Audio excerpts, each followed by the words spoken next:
Y arrancamos, listo. Muchachos, muy buenas noches. Me alegra mucho volverlos a ver, volverlos a escuchar, volver a compartir con ustedes un ratico aquí en el curso de Derecho Disciplinario Policial y Militar. La clase pasada, la última clase, estuvimos hablando sobre las faltas gravísimas, ¿cierto? Vimos una a una las que consideramos más relevantes, las que requerían cierta explicación, las que de pronto generaban algún dilema jurídico, alguna ambigüedad. Hoy vamos a ver las del artículo 46, que son las faltas graves. Faltas graves. ¿Qué dijimos? Cuando hablamos de la clasificación de las faltas, dijimos que existían faltas gravísimas, faltas graves y faltas leves. Y que cada una, por lo general, correspondía a un tipo de sanción. Dijimos que las sanciones más comunes son la destitución, la suspensión, la multa y la amonestación escrita. Estas faltas graves, en su gran mayoría, digamos que no es una regla absoluta, pero en su gran mayoría las faltas graves, la sanción es la suspensión, ¿sí? La suspensión por determinado tiempo. Hablamos un poco del tema de la suspensión, de sus efectos. ¿Cuáles son los efectos de la suspensión? Ya que vamos a hablar de las faltas graves, muchachos, recordemos, refresquemos memoria. Sí, no se puede interceptar los teléfonos así porque Pregunta. No, ya, yo creo que ya se conectaron muchos compañeritos. Muchachos, les recomiendo el audio, por favor. Erazo, te recomiendo el audio, por favor. Entonces, teniendo en cuenta que los compañeros nos van a colaborar y que no puedo restringirle el audio a todos, por favor, sí les pido lo de siempre, disciplina con el tema del audio. ¿Listo, muchachos? Entonces, les pregunto ahí para que por favor me ayuden a refrescar memoria sobre los efectos de la suspensión, de los efectos de la suspensión. Entonces, cuando se aplica una suspensión, el primer efecto es que no se pueden ejercer las funciones. No se pueden ejercer las funciones del cargo que desempeña el policial o el militar. ¿Qué otros efectos tiene esa suspensión? Los leo ahí por el chat. ¿Qué efectos tiene la suspensión o qué repercusiones tiene la suspensión temporal? ¿Qué repercusión tiene? En cuanto al tiempo, en cuanto a las condiciones laborales. ¿Qué efectos tiene? Los leo por el chat para que refresquemos memoria. Dice, no redimen el sueldo ni la bonificación. Por acá Mercado dice, suspensión para curso de ascenso. ¿Qué otro efecto tiene? Aparte de que no tengo el sueldo, no me permiten ascender, ¿qué otro efecto tiene esa suspensión?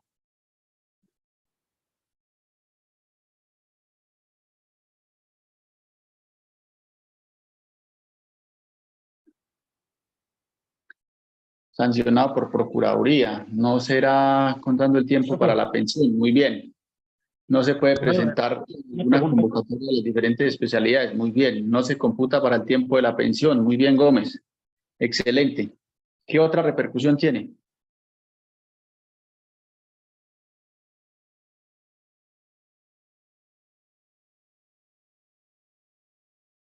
No se puede ejercer otro cargo público. Muy bien.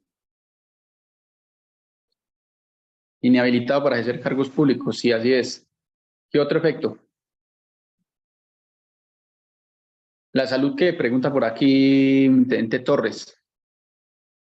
Bueno, el tema de la salud se supone que no debería ser suspendido porque es un derecho fundamental, un derecho primordial, pero lo cierto es que en algunos casos sí se suspenden los servicios y obviamente pues ya depende de la situación específica de salud que tenga el uniformado, hasta dónde se le perjudica ese derecho y pues tendrá que exigirlo, bien sea por la vía administrativa o bien sea una acción de tutela, ¿no? Supóngase que un uniformado pues padece una patología que requiere cierto tratamiento.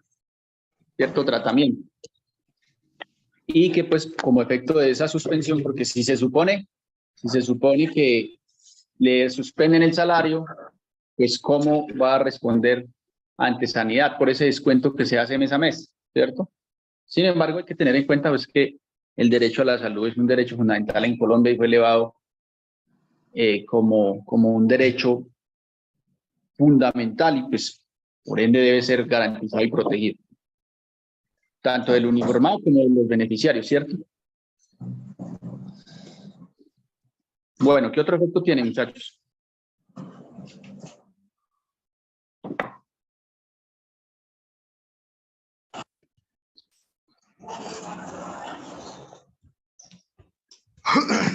Por acá alguien me dijo que no me está escuchando. Pero creo que sí. No, de pronto el que no me está escuchando, de pronto ya es el equipo el que está utilizando o algo por el estilo. Que al parecer sí me están escuchando. Bueno, continuamos. Entonces hablamos. Se escucha perfecto. Por acá dice Caro. Muy bien, gracias. Continuamos con las faltas graves. Faltas graves. Entonces, ¿cuál va a ser la mecánica de la clase? La misma de la vez pasada. Vamos a darle lectura a los numerales del artículo 46 que consideramos más relevantes y vamos a intentar explicarlos, vamos a intentar interpretarlos. Entonces, el compañero que se había ofrecido a la lectura, creo que era Mauricio y Fernando, si no me equivoco, vamos a alternarnos uno a uno leyendo los numerales pues que vamos considerando relevantes. Entonces empezamos. Mauricio, por favor, me colabora con el numeral 1. Numeral 1 del artículo 46. Muy buena noche, profe, para todos los presentes. Listo, vamos a aplicar lectura a la falta grave. En el artículo 1, manifiesta impedir cualquier persona la grabación por cualquier medio tecnológico de información y comunicación de los procedimientos de policía sin justificación legal, encontrándose en servicio o acceder o manipularlos para eliminar su contenido.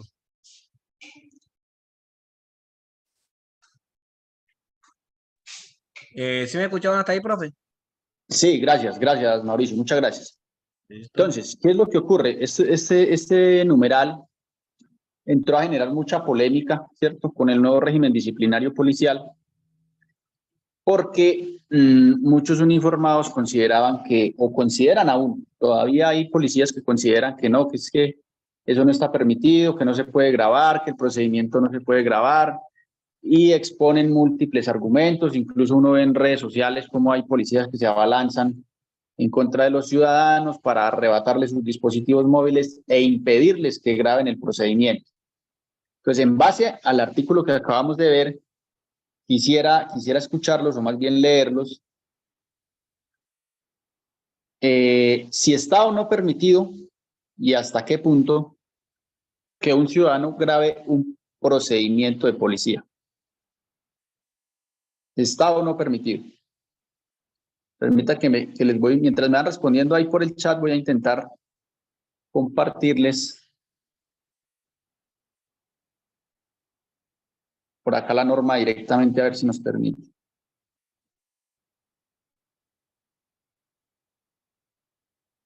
Listo, yo creo que ahí ya la están observando, ¿cierto?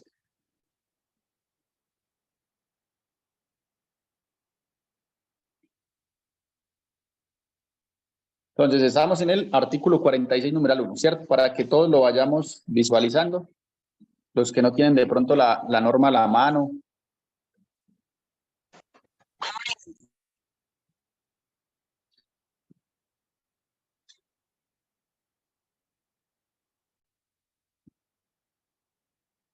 Listo.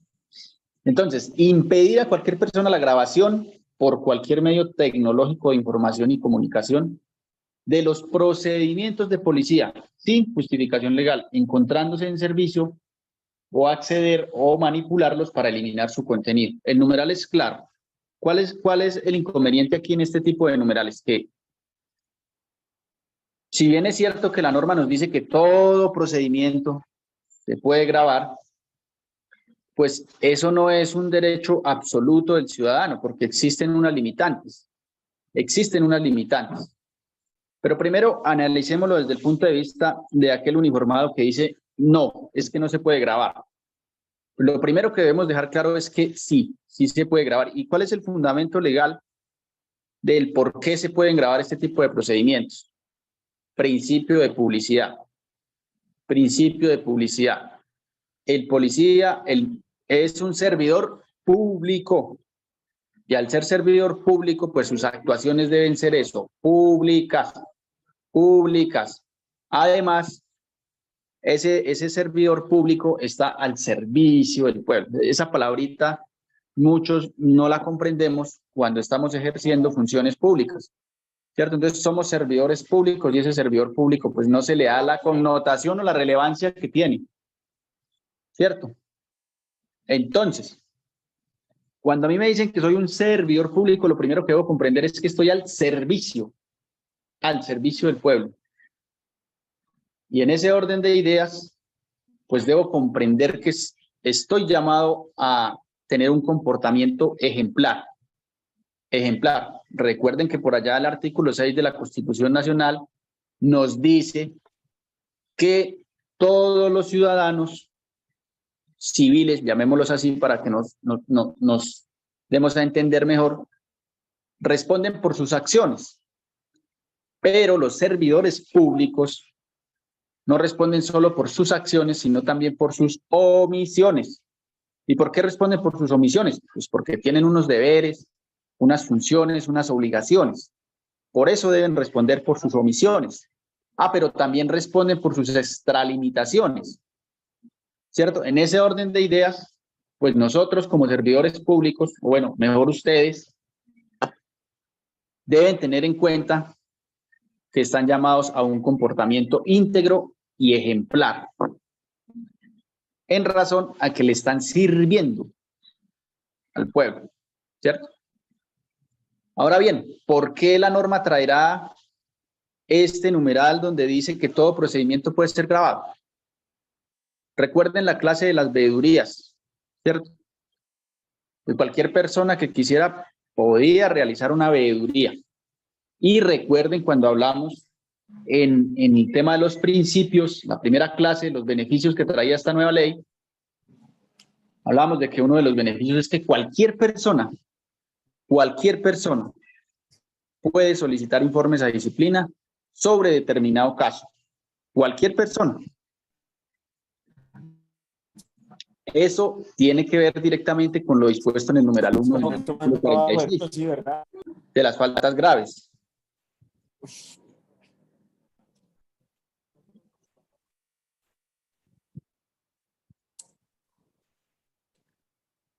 El silencio por aquí a Villa porque nos interrumpe la clase.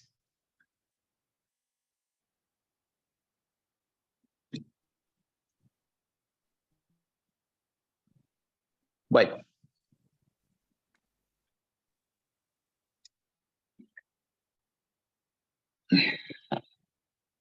¿Cuáles creen que serían las limitantes, muchachos? Los leo. ¿Cuáles creen que serían las limitantes de esta grabación? Aquí la norma nos dice que impedir a cualquier persona la grabación por cualquier medio tecnológico de información y comunicación de los procedimientos de policía sin justificación legal, encontrándose en servicio. ¿Cuál sería la justificación legal? Para yo decirle a un ciudadano, mire, es que no, usted no puede grabar. Que se esté con esa grabación vulnerando derechos fundamentales.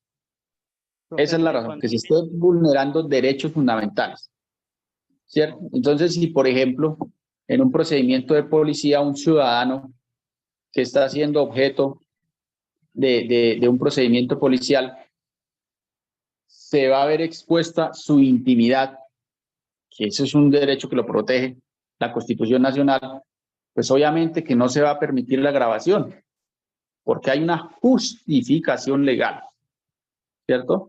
Hay una justificación legal. Otra limitante, que sean temas de seguridad. Temas de seguridad. Es muy raro, pero puede surgir el caso donde por extrema necesidad del servicio se tenga que adelantar un procedimiento y se determine que si hay una grabación, ¿sí? Sobre todo cuando se está grabando y se está transmitiendo en vivo, ¿sí? Entonces, figúrese usted la ejecución de una operación y que alguien se ponga a grabar en vivo, pues eso podría truncar el objetivo de la operación, ¿cierto? O la ejecución de una orden administrativa o judicial y que alguien se ponga a grabar en vivo y a transmitir en vivo. Pues obviamente que ahí hay una justificación para que el policial diga, un momentico, señor ciudadano, usted no puede grabar, ¿cierto?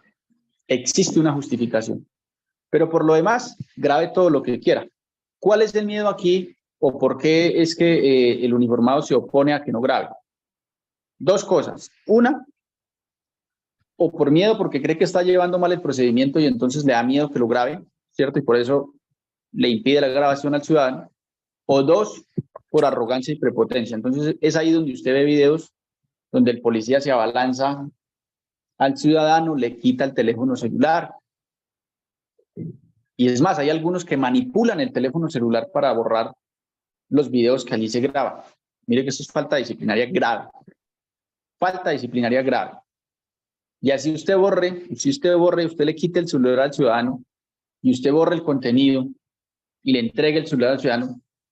Si usted lleva ese equipo a un experto, le va a encontrar el video. Le va a encontrar el video y el mismo video va a ser la evidencia de que usted le arrebató el teléfono celular al ciudadano y no le permitió grabar y ya con eso, artículo 46, numeral 1, falta grave, sancionado. ¿Listo? Continuemos, por favor. Fernando, creo que fue el otro compañero que me dijo que colaboraba. Con el numeral 3, por favor, numeral 3. Alexander Fernández, profe. El Numeral 3 me 3. dice tratar... Sí, señor, ¿sí me escucha, profe? Sí, sí, señor. ¿Profe, me escucha? Ok. Sigo, profe. Dice, tratar o someter a malos tratos a los superiores, subalternos, compañeros, servidores públicos u otras personas, o en forma descortés e impropia, o emplear vocabulario soez. Listo. Tratar o someter a malos tratos a los superiores o subalternos, eso está claro. Pero, a mi modo de ver, hay una ambigüedad en la norma. Como para variar, hay una ambigüedad en la norma porque cuando nos dice tratar o someter a malos tratos, y ahí es donde viene una pregunta muy interesante. ¿Qué es someter a malos tratos? O al final de la norma que nos dice tratar en forma descortés. ¿Qué significa tratar en forma descortés? ¿Qué significa tratar en forma descortés? Entonces, la norma es muy ambigua, ¿cierto? Sobre todo si se tiene en cuenta la diferencia en la interpretación del lenguaje en Colombia, ¿no? Entonces, por ejemplo, en la costa una palabra significa o tiene una connotación y en el sur del país puede tener otra, o en Bogotá puede tener otra. Es que somos un país muy diverso en ese sentido. Además está pues de por medio la idiosincrasia de cada región. Entonces para lo que uno es un insulto, para el otro tal vez no lo es. Entonces ahí la norma, a mi modo de ver, se queda corta y esto es peligroso si llega a manos de un juez disciplinario arbitrario o que no analiza la norma con objetividad. Y entonces puede interpretar como maltrato cualquier cosa que se le ocurra.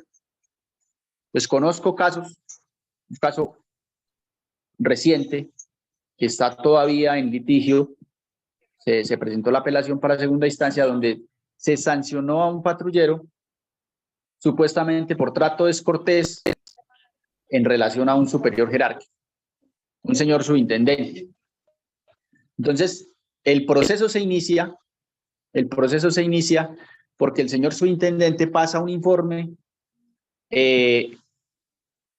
solicitando que se estudie la posibilidad de abrir un proceso disciplinario a un señor patrullero porque no lo saludó. Entró a una sala CIEP y no lo saludó. Y además afirma que pronunció algunas palabras que él considera que son groserías, ¿cierto? El informe se le da a trámite, Vienen los testimonios, 2 uniformados más que escucharon lo que ocurrió, manifiestan que nunca escucharon groserías, que el patrullero entró y saludó de manera genérica, buenas tardes. Siendo una oficina, pues no saludó, no realizó un saludo personalizado a cada uno de los que se encontraban en este lugar. Sin embargo, este señor subintendente se ofendió porque no recibió un saludo personalizado y entonces consideró que había un trato descortés hacia el superior jerárquico. Invocando este numeral, se abrió proceso disciplinario y en efecto se sancionó a ese policía. Oscar Vargas, por favor, si nos colabora con el audio. Muchas gracias. Y los 5 minutos se demoró 4. Buenas tardes.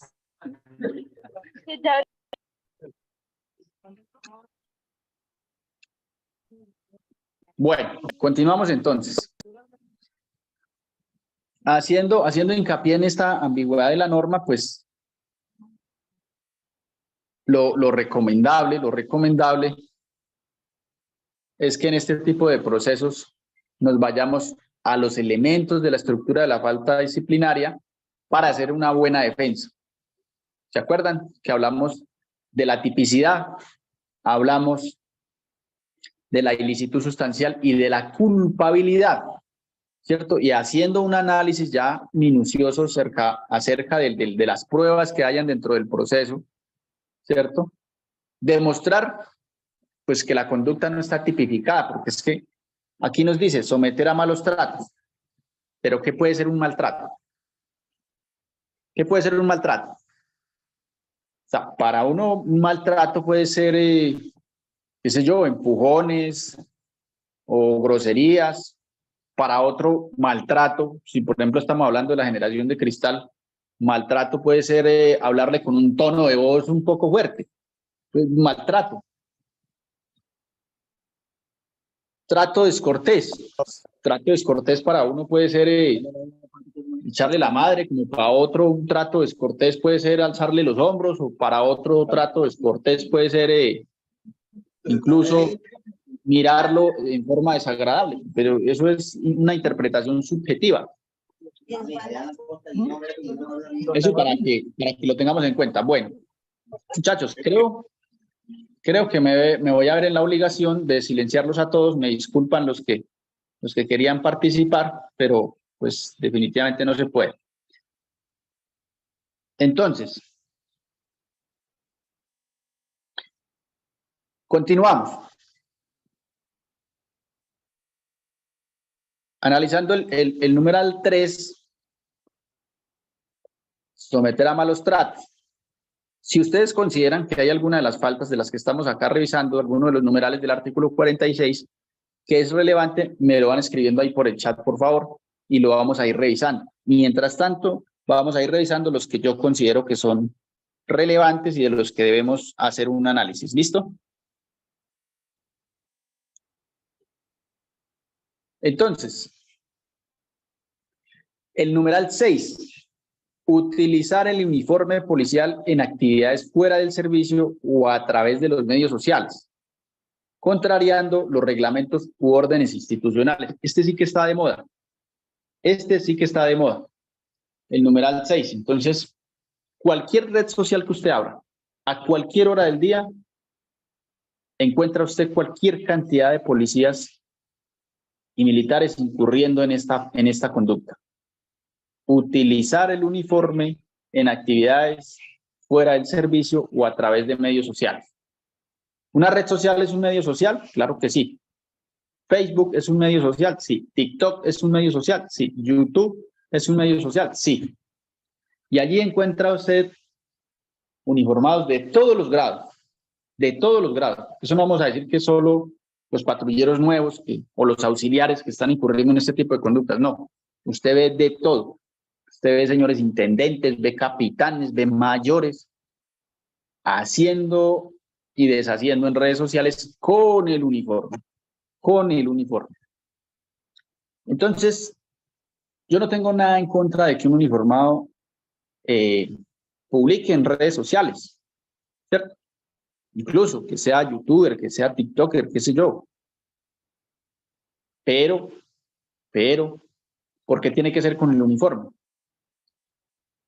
Más aún en aquellos casos donde se ridiculiza a la institución, se irrespeta el uniforme, se irrespeta la misión institucional. Eso genera una mala imagen ante la sociedad. Entonces usted ve policías haciendo bailecitos ridículos en redes sociales.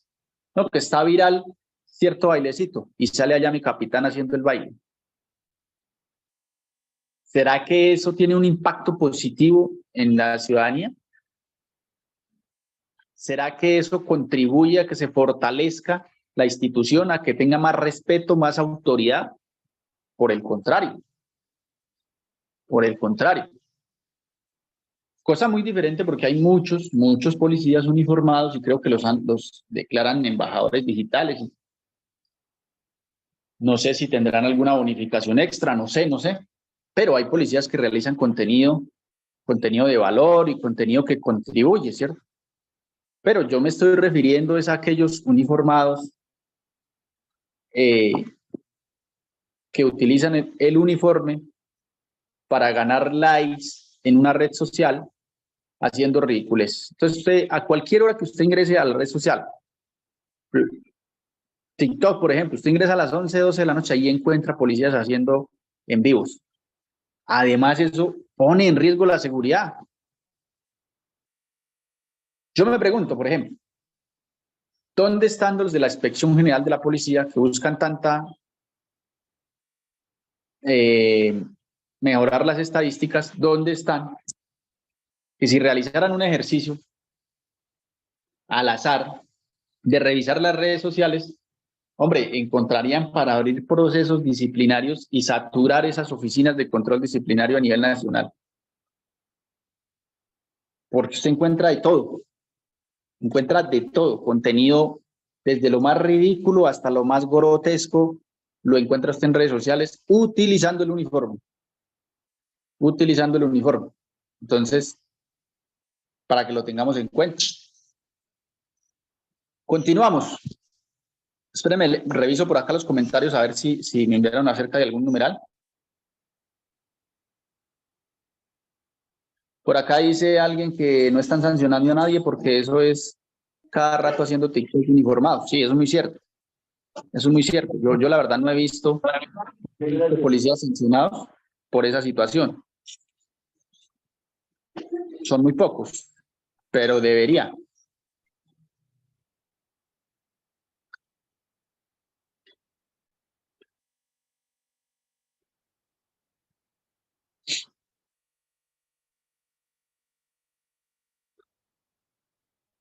Numeral 8. Numeral 8. Este es muy polémico y se presenta muy frecuentemente. Omitir la colaboración necesaria a los servidores del Estado cuando se les deba asistencia o apoyo en el ejercicio de sus funciones.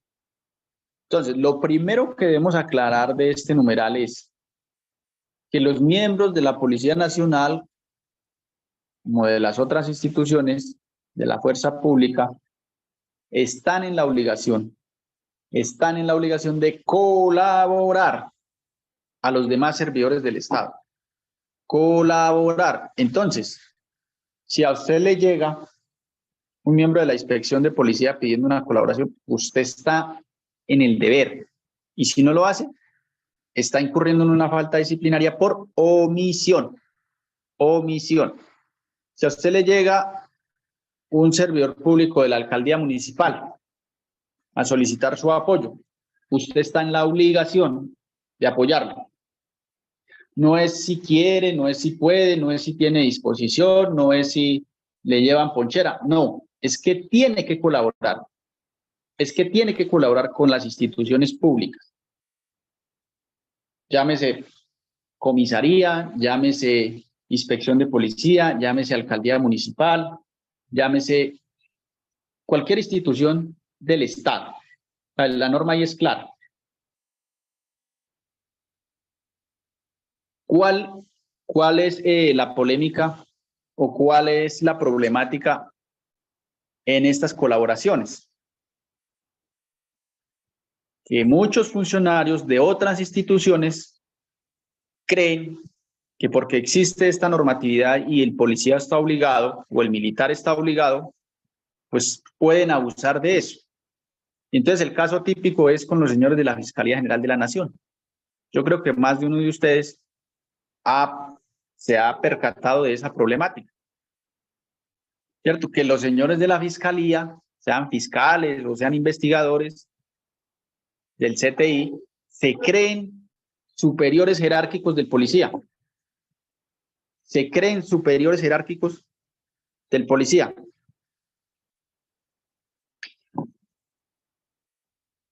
¿Será que el policía está obligado 100% a colaborar en lo que diga la Fiscalía General de la Nación? Por supuesto que no, eso tiene un límite. Eso tiene un límite. Y esa colaboración, ojo con lo que voy a decir porque eso es fundamental. Esa colaboración bajo ninguna circunstancia implica subordinación. Bajo ninguna circunstancia implica subordinación. Óigase bien. Porque he visto casos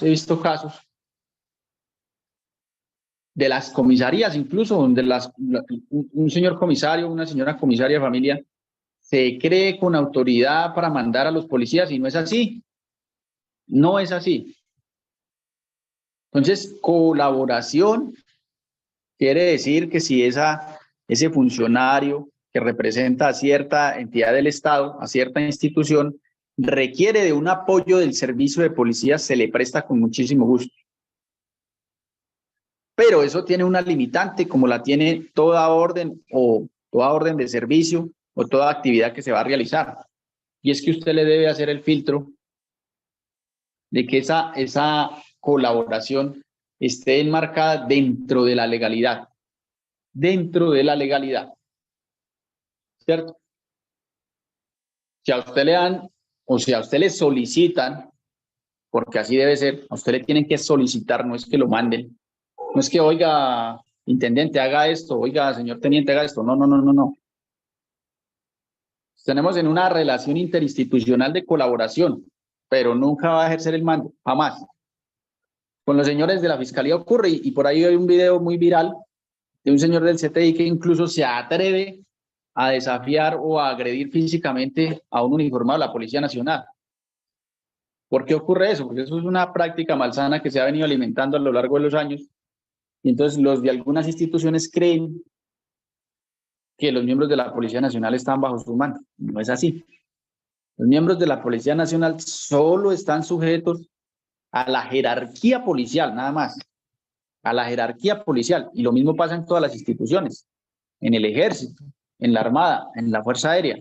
Solo están sometidos al mando institucional, a la jerarquía institucional de acuerdo a los cargos, de acuerdo a los grados.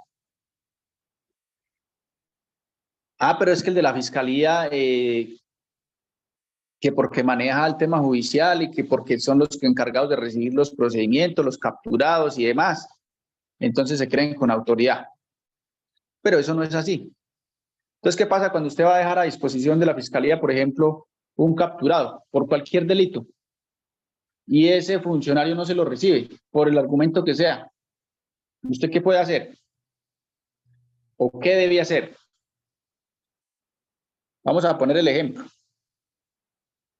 Usted captura a un ciudadano en flagrancia por cualquier delito y lo va a poner a disposición y según la interpretación del fiscal al que usted le va a llevar el caso, le dice yo no le recibo el caso porque para mí no hubo flagrancia. Pero usted está seguro que hubo flagrancia porque usted fue el que presenció los hechos. ¿Qué debe hacer usted? ¿Deja en libertad al ciudadano? ¿Qué hace con el ciudadano? Pongo conocimiento de la Procuraduría ese por acá Montealegre. ¿Qué puede hacer el uniformado?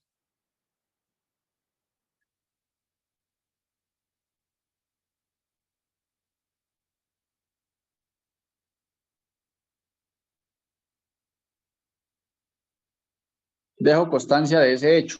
¿Cómo dejaría constancia, Viviana Pinto? ¿Cómo dejaría constancia? Muy bien su respuesta, pero ¿cómo dejaría constancia? Por acá dice Mercado, le pido un escrito a él. Perdón que se me fue el mensajito. Le pido un escrito porque no recibe la captura y se hace la anotación. Muy bien. Si no le da el escrito, ¿qué hace? Anotación o por escrito, dice Viviana. Muy bien. Montaño dice, pido oficio del por qué no me recibe el caso. Listo, comando. Y si no le da oficio, ¿qué hacemos? Entonces, en estos casos, hay que partir de la base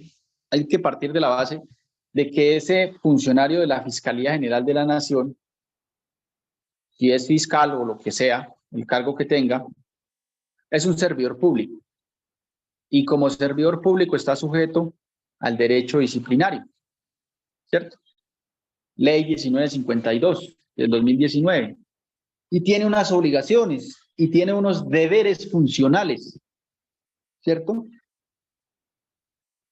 Incluso desde la misma Constitución, la Fiscalía General de la Nación como institución fue creada con unos fines específicos, ¿cierto? Y esos servidores públicos, dentro de sus funciones, está el cumplimiento de los fines institucionales, en este caso Fiscalía General de la Nación.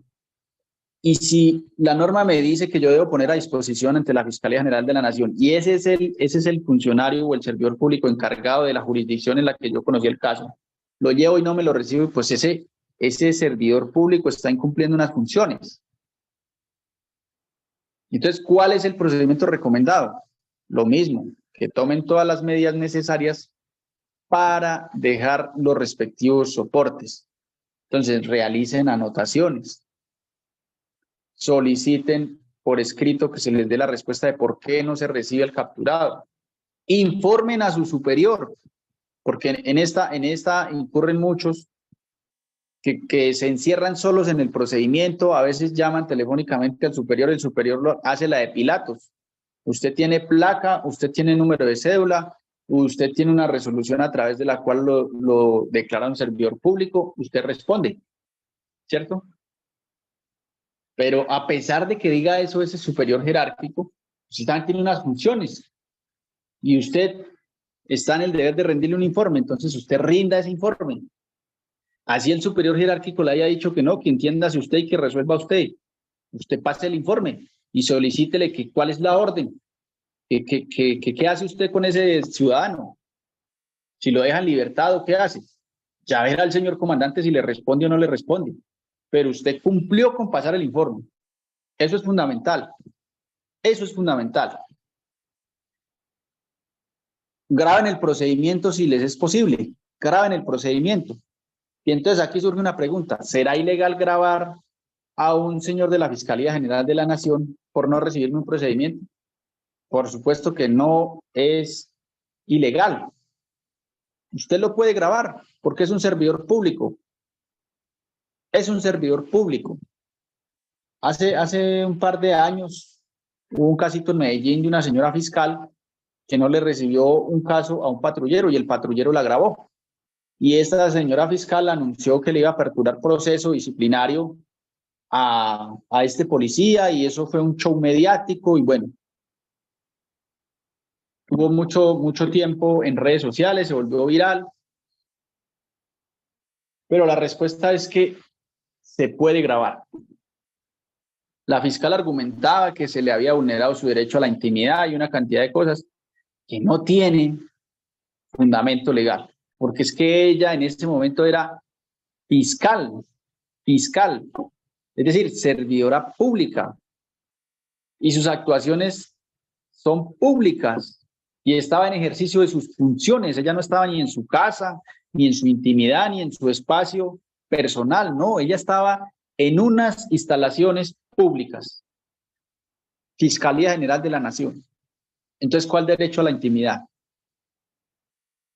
Por el contrario, este señor patrullero hizo muy bien y eso es lo que se debe hacer. Eso es lo que se debe hacer. ¿Algún otro? Por acá dicen, el miedo del policía es que le compulsen copias y ahí sí los comandantes buscan la forma como embalarlo a uno. Precisamente por eso, comando, precisamente por eso es que usted debe ir 1, 2 o 3 pasos adelante y percatarse de que queden todos los soportes de que usted realizó el procedimiento en debida forma. Haga las grabaciones, haga las respectivas anotaciones, pase el respectivo informe, ¿cierto? De tal manera que si le compulsan copias, pues usted tenga unos elementos sólidos para ejercer la defensa y salir bien librado de ese procedimiento. Mientras que si usted deja todo librado al azar, pues será muy difícil, Ahora bien, ese fiscal como servidor público, estamos poniendo el ejemplo del fiscal, pero puede ser de cualquier institución, ¿cierto? Contraloría, comisaría, inspección de policía, alcaldía, etcétera, etcétera. Pero estamos trabajando sobre el ejemplo del fiscal. Tiene unas funciones específicas, ¿cierto? Y el hecho de determinar si esa persona es o no culpable, si esa persona incurrió o no en un delito en flagrancia, eso lo debe determinar el juez. Es cierto que él puede hacer una valoración, una interpretación, pero eso no puede de plano, de entrada, hacer esa apreciación y decir es que no se lo recibo. No, él tiene que recibirlo y tiene que darle trámite. Y ya dentro del trámite que él haga, cuando le pusieron a disposición al ciudadano, determina que el policía actuó irregularmente, eso ya es otra historia. Que hay captura ilegal o que se vulneraron los derechos fundamentales del capturado, que se maltrató, qué sé yo. Pero eso ya se debate dentro del proceso como tal, ¿cierto? Y ojalá ante el juez control de garantías. Pero de entrada no le puede rechazar al policía el caso. Y si lo hace, pues estaría incurriendo en una omisión. Porque es deber de la Fiscalía investigar. Precisamente esa es la misión de esa institución, investigar si efectivamente se llevó a cabo la comisión de una conducta punible o no. Eso es lo que tienen que hacer. Pero de entrada no me puede decir es que no hay delito, es que no es culpable, no porque él no es juez, es un fiscal.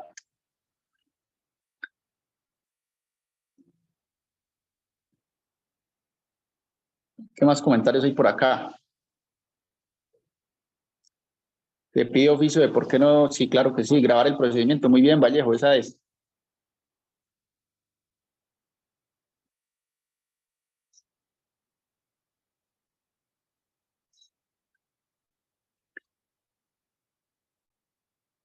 Miremos el numeral 10. Numeral 10 nos dice, asignar al personal con alguna limitación física o psíquica prescrita por autoridad médica institucional competente, servicios que no esté en condiciones de prestar. Esta sí que ocurre frecuentemente. Ya vimos que allá también está tipificada como falta gravísima, ¿cierto? Pero aquí es asignar al personal con alguna limitación física o psíquica prescrita por autoridad médica institucional. ¿Con qué no estoy de acuerdo yo con este numeral? Con la palabrita institucional. Institucional. ¿Sí? Porque ustedes saben que sanidad de la policía es manipulable. Es manipulable. Entonces el médico no tiene libertad absoluta para emitir las excusas y demás, ¿cierto? Sino que el médico ya muy seguramente tiene una instrucción previa. Incluso eso pasa cuando se entregan algunos medicamentos o algunos dispositivos médicos que requieren, bien sean los policiales o sus beneficiarios, ¿cierto? Donde a pesar de que se sabe que esa persona o ese paciente mejor requiere de esos medicamentos o de esas ayudas, hablemos de elementos ortopédicos por darle algún nombre, no se los dan con cualquier argumento. Pero acá yo creo que esto es lo criticable de este numeral, que dice que esa limitación física o psíquica debe ser prescrita por autoridad médica institucional. Entonces vamos a poner el ejemplo, si en X departamento hay un psiquiatra, pero ese psiquiatra determina que no, que el uniformado no tiene ninguna patología y entonces no da ninguna excusa ni ninguna recomendación médica. ¿No tiene ese policía el derecho a pedir una segunda opinión con otro especialista? ¿Cierto? A lo mejor con mejor prestigio, con más experiencia, con más idoneidad. Y ese concepto médico que emite ese otro profesional, ¿por qué no se le da validez? ¿Por qué se tiene que, acá desde la norma, limitar y decir que tiene que ser autoridad médica institucional? ¿Por qué?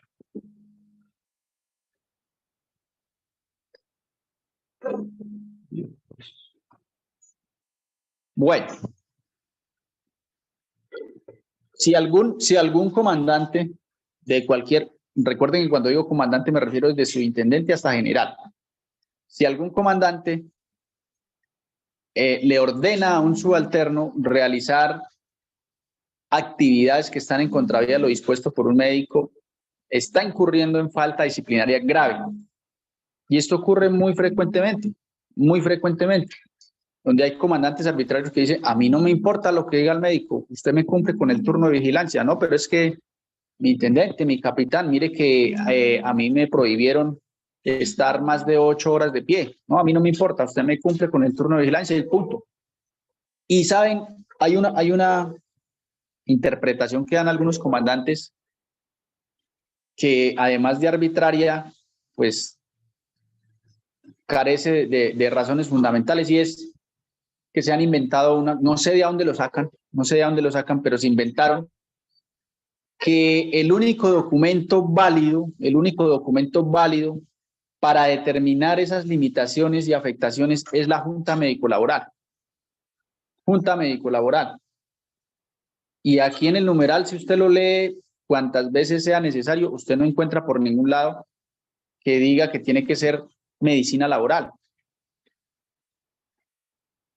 Asignar al personal con alguna limitación física o psíquica prescrita por autoridad médica institucional competente servicios que no estén en condiciones de prestar. Y entonces resulta que hay casos donde el policía efectivamente tiene un diagnóstico o una patología, producto de un atentado, producto de un accidente en el servicio o enfermedad común, cualquiera de ellas. Vamos a hablar de la más típica. El policía que es enviado a una unidad de orden público, allí sufre unas lesiones físicas y psíquicas, pero ¿qué es lo que ocurre?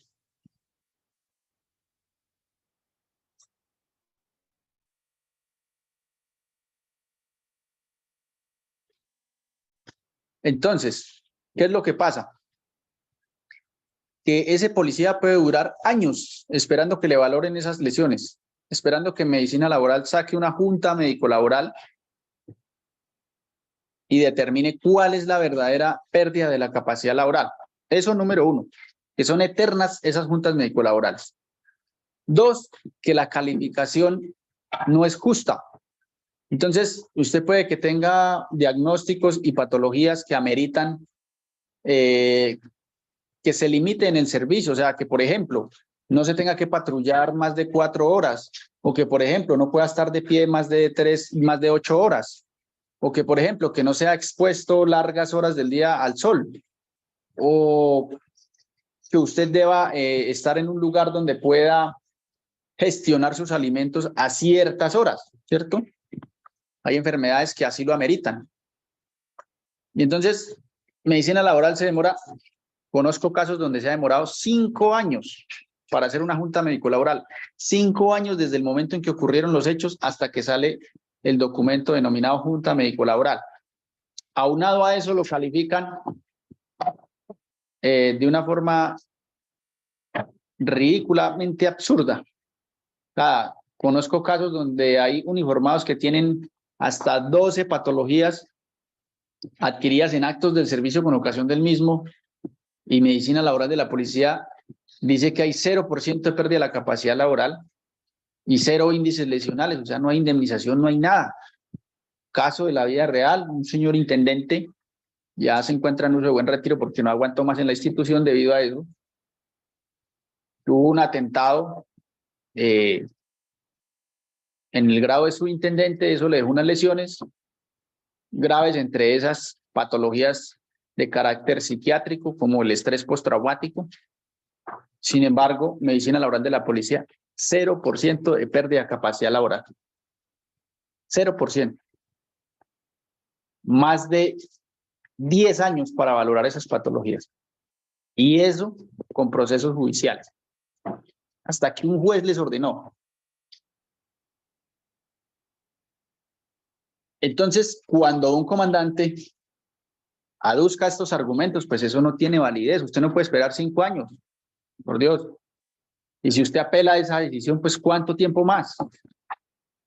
No, si hay un médico que lo dice, que usted no puede realizar ciertas actividades, haga valer eso, haga valer eso.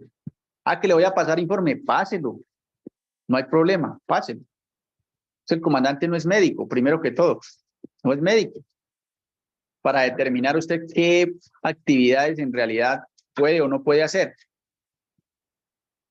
Muchachos, los leo ahí por el chat. Ahí tenemos en pantalla los numerales. Si a alguno les parece relevante, lo revisamos. Lo revisamos. Me confirman, por favor, ahí por el chat.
Ah, claro, por acá mi intendente dice que hay unos que no pueden patrullar porque tienen mala... Vemos ahí de este momento. Señores, señores.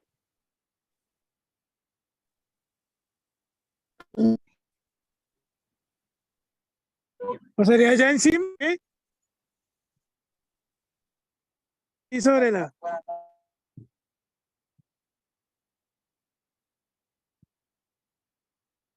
Bueno, pena ahí con los compañeritos con un poquitico. Nos toca siempre silenciarlos a todos. Qué pena. Bueno. Entonces nos dicen por acá, nos subieran que el numeral 13. Vamos a mirarlo. Incurrir en la comisión de conducta descrita en la ley como contravención o comportamiento contrario a la convivencia, cuando se encuentre en periodos de descanso o en situaciones administrativas tales como franquicia, permiso, licencia, vacaciones, incapacidad, excusa de servicios, suspensión o en hospitalización, así como en vigencia de medidas sanitarias. Cuando hablábamos de las faltas gravísimas, analizamos el artículo que es el equivalente, ¿no? Pero en las faltas gravísimas, que es cuando se incurre en un delito. En un delito. Aquí estamos hablando de contravención.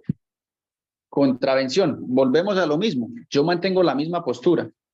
Yo mantengo la misma postura. Para mí este artículo no cumple con el principio de proporcionalidad. Desde la tipicidad, como lo mencioné en clases anteriores, pues hay una desigualdad entre los miembros de la Policía Nacional y los miembros de otras instituciones del Estado, incluso entre los miembros de las mismas fuerzas militares. Incurrir en una conducta descrita en la ley como contravención. Ustedes que manejan ley 1801 saben todo lo que implica contravención. Contravención es cualquier cosa, ¿cierto? Todo lo que afecte la convivencia y seguridad ciudadana es contravención. tener un equipo de sonido al volumen alto, ¿cierto? Aquí están hablando también de los comportamientos contrarios a la convivencia.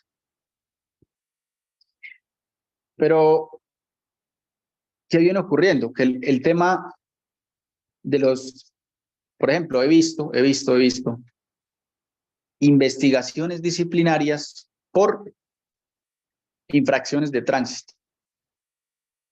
En estos periodos, aclaramos, en situaciones administrativas, franquicias, permisos, licencias, vacaciones, y volvemos a lo mismo. La razón es la misma. No se cumple con el elemento de la ilicitud sustancial. Ilicitud sustancial. Y volvemos a recordar, ¿qué carajos es eso de la ilicitud sustancial? A ver, ya estamos por terminar nuestro curso y quiero saber qué tanto hemos comprendido este concepto de la ilicitud sustancial, que para mí es la columna vertebral de la estructura de la falta disciplinaria.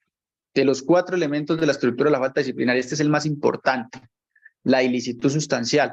Y ustedes no se pueden ir, no pueden terminar este curso sin entender a ciencia cierta qué significa eso, qué implicaciones tiene. Ilicitud sustancial. Como lo vimos, créame que hay funcionarios de disciplina que todavía no comprenden muy bien en qué consiste esto de la ilicitud sustancial. Incluso lo confunden con la antijuricidad, que es un término allá de lo penal. Los leo, por favor, ahí en el chat, o si de pronto quieren participar, les activo el audio a ver si comprendimos muy bien este tema de la ilicitud sustancial. Gracias por el que sugirió este numeral, el numeral CETRE. Miremos acá en el chat a ver qué nos están comentando. Ilicitud sustancial, por ahí dice juicio de valor. Sí, eso es uno de los elementos, juicio de valor, sí. Muy bien. Intendente Torres, muy bien. Juicio de valor. ¿Quién más? Ilicitud sustancial. ¿Qué entienden por eso? Refresquemos memoria. ¿Qué se les quedó? ¿Qué significa esa vaina? ¿Para qué sirve? ¿Con qué se come eso? Ilicitud sustancial. Si se afecta el deber funcional o no, dice por acá Rojas, creo que es. Si se afecta el deber funcional o no. Muy bien. Excelente.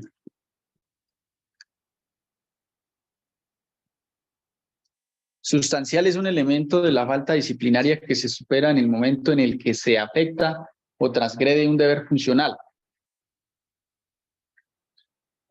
Por acá nos dice Crespo, deber funcional, cumplir manuales, reglamentos internos o se afecta a la función pública. Sí. Peña, afecta el servicio, dice por acá. Sí. Y Diana Pinto dice ilicitud sustancial, que se afecta el servicio parcialmente. Por acá me da una descripción súper larga. Dice, la ilicitud sustancial es un elemento propio del derecho disciplinario que se origina en la independencia y naturaleza especial de esta clase de derechos sancionador del Estado. Bueno, no sé si es un copia y pegue de Google, pero bien por el que lo aportó. Lo importante es que comprendamos qué es la ilicitud sustancial. Es un elemento de la estructura de la falta disciplinaria. Es un elemento de la estructura de la falta disciplinaria. Para los que no han visto la clase donde hablamos de la estructura de la falta disciplinaria, muchachos, se la recomiendo. Fue como la 3ª clase, si no estoy mal. Se la recomiendo. Veas en esa clase. Veas en esa clase donde explicamos los elementos de la falta disciplinaria. Donde dijimos que lo primero que debía existir era, o que lo primero que debíamos verificar es si existe una conducta. Una conducta. Y lo segundo que debemos determinar es si esa conducta está tipificada en la norma como falta disciplinaria. Y lo tercero, que si se cumple con la ilicitud sustancial. La ilicitud sustancial es la afectación al deber funcional. Para que usted pueda comprender la ilicitud sustancial, tiene que comprender el concepto de deber funcional. Y deber funcional dijimos que son todas las funciones que se encuentran allá descritas en su manual de funciones, ¿sí? Que son las funciones que a usted se le han impuesto desde la Constitución y la ley, ¿cierto? Que dentro de ese deber funcional también está toda la normatividad institucional, que dentro de ese deber funcional están todas las obligaciones que usted tiene como servidor público, están también las prohibiciones establecidas por la ley, y que si usted afecta ese deber funcional, o sea, no cumple esas funciones, pues podemos hablar de ilicitud sustancial. Pero además dijimos, como segundo elemento importante de la ilicitud sustancial, que esa afectación al deber funcional debe ser sin justa causa, es decir, que no exista una justa causa, que no exista una justificación por la cual usted incurre en esa falta disciplinaria, ¿cierto? Y como tercer elemento, que esa afectación al deber funcional sea sustancial, eso quiere decir ilicitud sustancial. Sustancial es que sea relevante, de gran connotación, que tenga impacto en el cumplimiento de los fines institucionales, ¿cierto? Ilicitud sustancial. Para quien no lo tenga claro, remítase a la clase 3 y allá está explicado paso a paso qué es eso de la ilicitud sustancial. Muchas gracias ahí por los que participaron. Por acá, de último dice, afecta el deber funcional, una justa causa, y que se afecte el servicio sustancialmente. Muy bien, excelente, así es. Entonces, hablando, ustedes me confirman que están viendo cuando les compartí pantalla, ¿están viendo la diapositiva o están viendo la norma?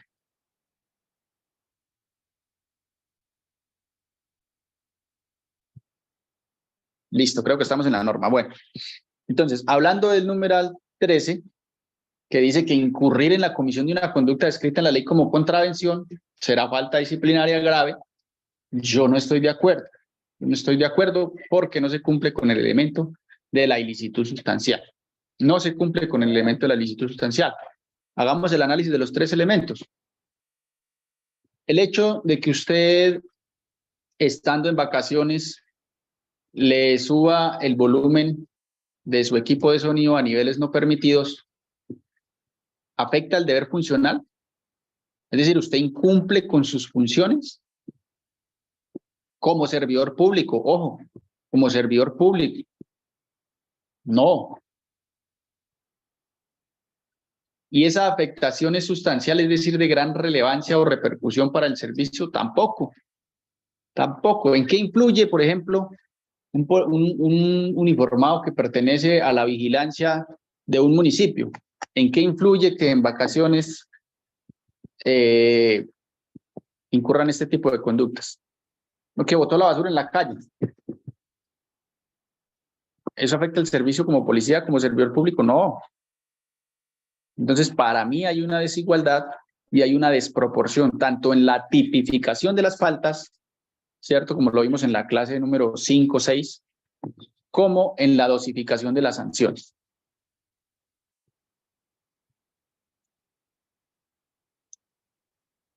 Es que hay este tema de la ilicitud sustancial, muchachos, ¿por qué se lo recomiendo tanto? ¿Por qué se lo recomiendo tanto? Porque sencillamente, si usted comprende muy bien usted o su abogado comprende muy bien este elemento de la estructura de la falta disciplinaria, sencillamente eso marca la diferencia entre si usted es o no sancionado. Si se sabe fundamentar muy bien en base a este elemento, pues puede salir muy bien librado el policía. Incluso, óigase bien, en casos que aparentemente o a primera vista son insalvables. ¿Sí? Hoy por ahí hicimos una publicación de un videíto sobre la problemática que está ocurriendo actualmente. Quisiera que hiciéramos un paréntesis y habláramos un poquito de este tema. Me parece interesantísimo. ¿Qué está ocurriendo actualmente? Que lastimosamente nuestros policías los están asesinando a lo largo y ancho del país. Y esos policías están perdiendo la vida en cumplimiento de una orden. ¿Cierto? Y el análisis que nosotros hacíamos en ese video, que hacemos en ese video es ¿qué opciones tiene ese uniformado de la Policía Nacional en este momento, con las condiciones actuales, las condiciones sociales, políticas, económicas, institucionales de la actualidad? ¿Qué opciones tiene ese policía? Número 1, darle cumplimiento a esa orden y arriesgarse a que en la ejecución de esa orden pierda la vida. Esa es la primera opción que tiene. La segunda opción es no darle cumplimiento a la orden y exponerse a la apertura de un proceso disciplinario o penal militar, dependiendo. Esas son las opciones que tiene. Y como opción más radical, la opción que tiene es el retiro de la institución. En este momento esas son las opciones que tiene el uniformado. La pregunta es, ¿cuál será la mejor opción? ¿Cuál será la menos perjudicial? Si un policía tiene que decidir en este momento qué decisión toma, ¿cuál sería la solución más sabia? Nosotros, de una manera atrevida, nos permitimos hacer una sugerencia. Y es que el policía tiene, de esas 3 opciones, la que más le conviene o las que más le convienen son las 2 últimas opciones. Es decir, no darle cumplimiento a esa orden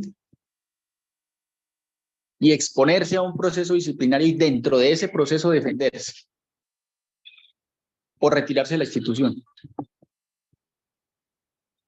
Eso bajo la premisa de que por encima de cualquier circunstancia está la vida. Está la vida.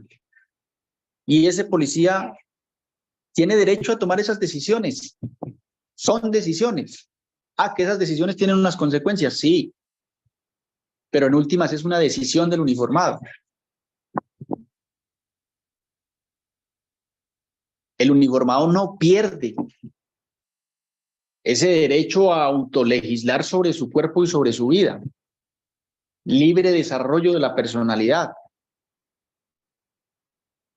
Entonces, si usted decide no continuar en la institución, es un derecho que usted tiene.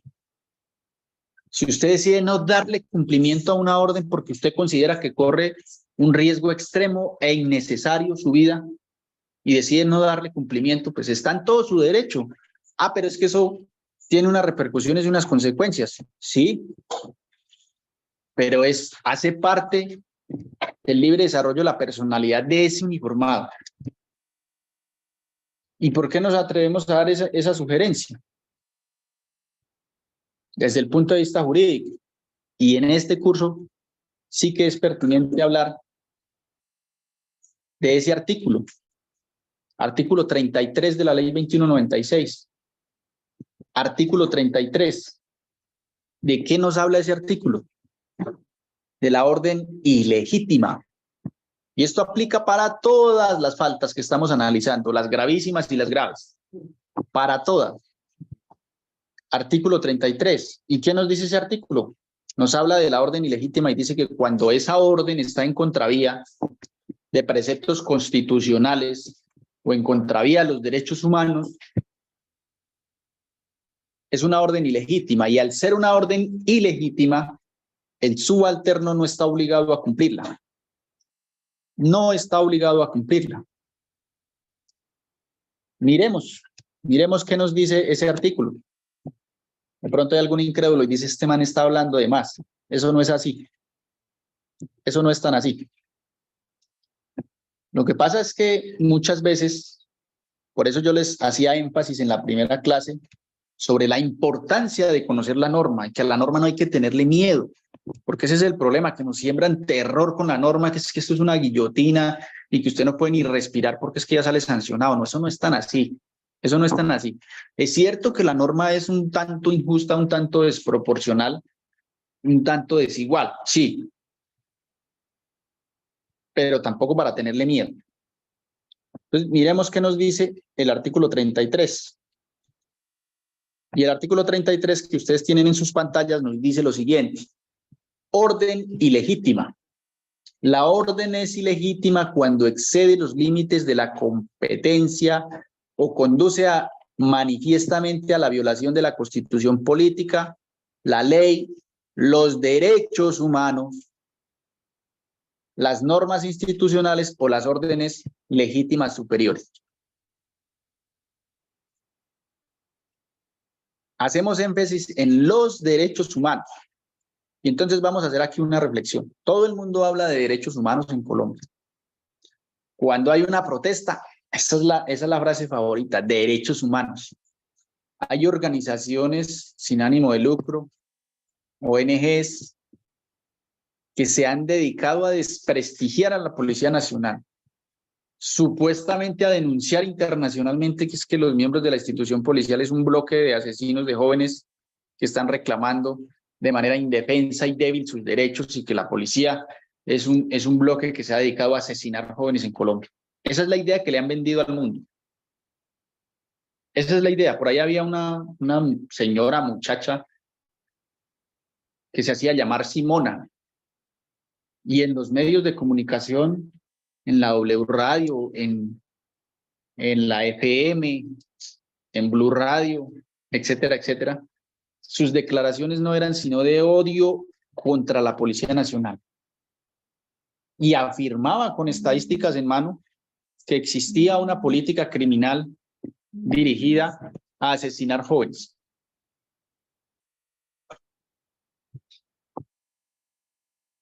Y todo el mundo habla de derechos humanos y de violación de derechos humanos y de vulneración de derechos humanos.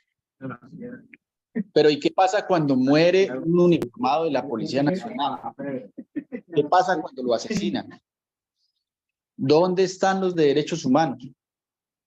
¿Dónde están los que se rasgan las vestiduras? ¿Dónde están los que arman desmanes? ¿Dónde están los que destruyen bienes públicos? ¿Dónde están los que bloquean vías? ¿Dónde están los que incendian centros de atención inmediata a la Policía Nacional? ¿Dónde están? Mire todos los compañeros que han muerto en la última semana. ¿Dónde está esta gente de los derechos humanos? Yo no veo ni a uno alzar su voz y decir, no estamos de acuerdo. Estos colombianos, porque no dejan de ser colombianos por el hecho de portar un uniforme. Nuestros compañeros del ejército y de la policía no dejan de ser colombianos por portar un uniforme. Y es más, no dejan de ser sujetos a los derechos humanos porque siguen siendo personas. Antes de ser servidores públicos son personas y como personas son sujetos de unos derechos fundamentales, de unos derechos humanos porque no han dejado de ser humanos. Y aquí nos está hablando de derechos humanos. ¿Y la vida de nuestros policías no es un derecho humano? Pregunto yo. ¿Será que cuando se da una orden, como estas órdenes que se dan tan absurdas a nivel país, en las diferentes regiones, por ejemplo, leí por ahí un documento, no me consta si es real o no, hacemos el ejercicio académico, un documento donde supuestamente unos señores oficiales de alto rango dan la orden de que patrullas integradas por menos de 12 hombres en la Policía Nacional no pueden portar armamento largo, armamento de largo alcance.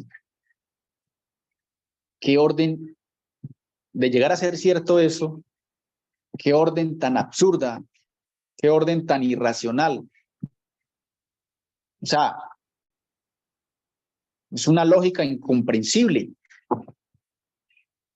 que en Colombia, en zonas de orden público, se diga que las unidades deban salir al servicio sin armamento de largo alcance, cuando del otro lado está las bandas criminales, las guerrillas, grupos de narcotraficantes, bandas criminales, etcétera, etcétera,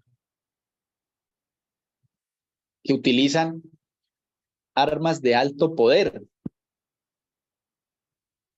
fusiles con más de 500 y 700 metros de alcance. Es más, armas de alta precisión. Los francotiradores, lo que ocurrió en el norte de Santander, policías asesinados por francotiradores. Bombas, explosivos, los denominados cilindros bomba, y toda clase de arsenal de guerra convencional y no convencional. Y que un comandante, al parecer en ese oficio, no me consta, pero en ese oficio decía que era el comandante operativo de un departamento. que dé una orden de esas, por Dios, ¿quién comprende eso? ¿Quién comprende eso? Entonces, si eso es verdad y a un uniformado de X estación le dan esa orden, realice patrullaje en X zona, váyase solo con pistola. Y usted sabe que allá hay criminales con fusil y en masa, en gran número, decenas o cientos de guerrilleros o de, como los quiera llamar, pues existe una alta probabilidad de que no sobreviva, de que no regrese vivo a la estación de policía. Y entonces no está en su derecho ese uniformado de decir yo no voy a cumplir esa orden. Mire lo que dice el parágrafo. Si la orden es ilegítima, el subalterno no está obligado a obedecerla. En caso de hacerlo, la responsabilidad recaerá sobre el superior que emite la orden. Pero es que ¿cuál es la consecuencia acá? Pues la muerte del policía. Entonces,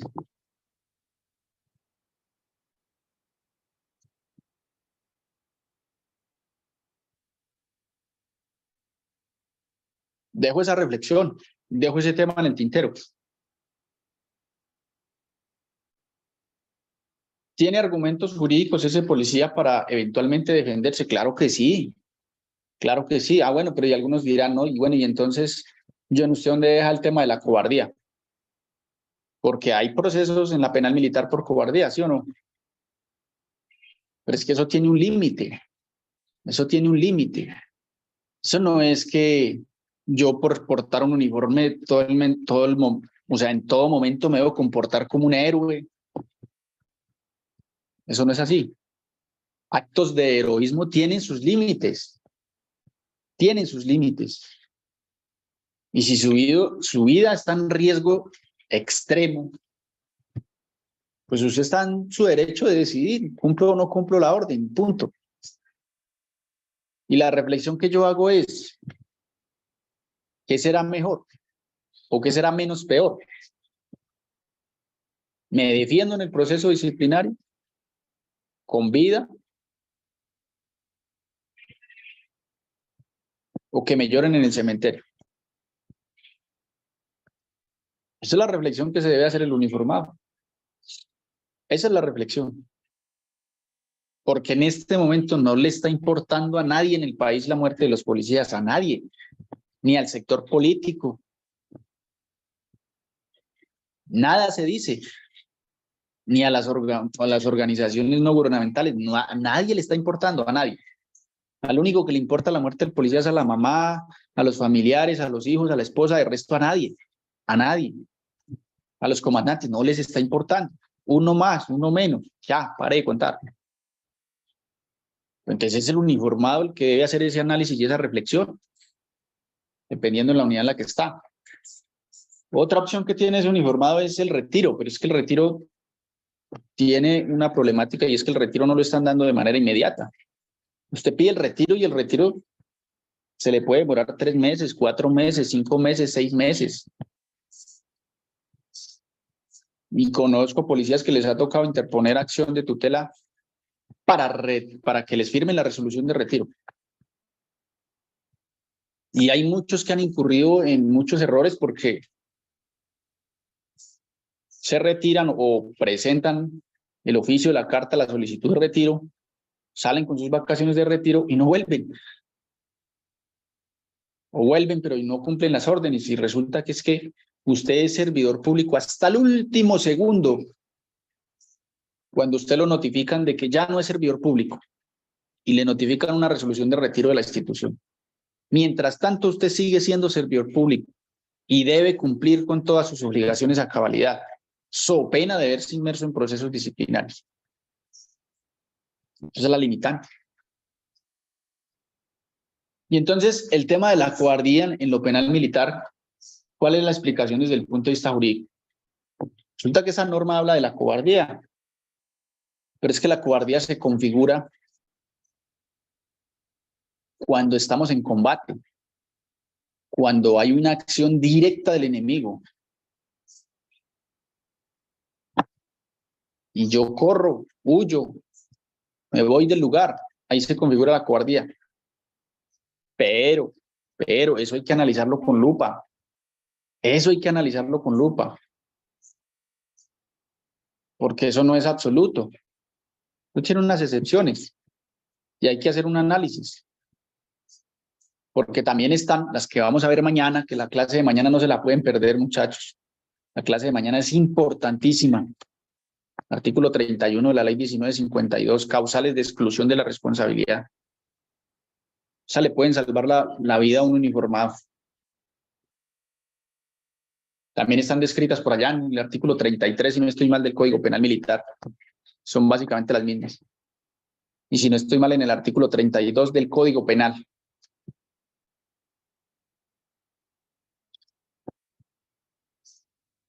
Pero en una de esas causales habla del miedo insuperable, por ejemplo. Del miedo insuperable. Y es que hay que analizar las circunstancias específicas, porque es que, por ejemplo, lo que ocurrió en el 2021 y 2022, donde llegaban miles de personas a atacar a los policías que se encontraban dentro de los CAI. ¿Será que ahí no hay un miedo insuperable? Pues por supuesto que sí. Y entonces están los casos del policía que lo único que tenía en ese momento era su pistola y abría fuego para abrirse paso y salvaguardar su vida. ¿Está inmerso en una causal que lo excluye responsabilidad? Yo creería que sí. Es un miedo insuperable. Porque es que los que venían no venían a pedirle un autógrafo, ni venían a tomarse un cafecito con el policía, venían a dispuestos a matar. Dispuestos a matar. Y lo mismo pasa en el ejemplo que estamos poniendo. ¿Será que no hay un miedo insuperable si usted sabe que es que usted vaya para la boca del lobo? Usted ya prácticamente huele a formol. Una orden de esas. ¿Usted dirá que usted no siente miedo? Claro que sí. Usted piensa en sus hijos, piensa en su esposa, piensa en su familia, en su mamá. Claro que sí. Y usted está en todo su derecho de decir no voy a cumplir esa orden. A que le paso informe, que le paso, le abro proceso, ábralo. No hay problema. Lo discutimos, pero aquí paradito con vida.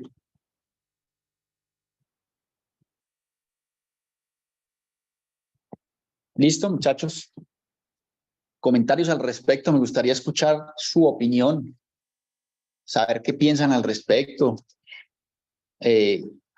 ¿Qué opinión les merece lo que les estoy diciendo? ¿Si les parece lógico? ¿Les parece descabellado? ¿Qué piensan? Los leo, muchachos.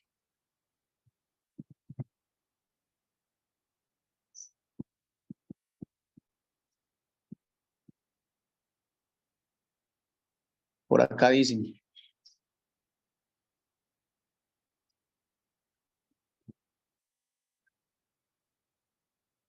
Por acá dice, Bustos, ¿usted está activo?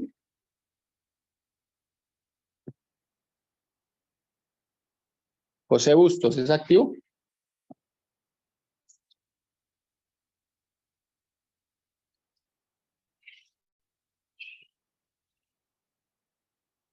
Ah, no, si es activo, no. Entonces, pues ahí la limitante para expresarse libremente. Le voy a hacer una preguntita ya que hizo ahí un comentario, pero si es activo no podemos.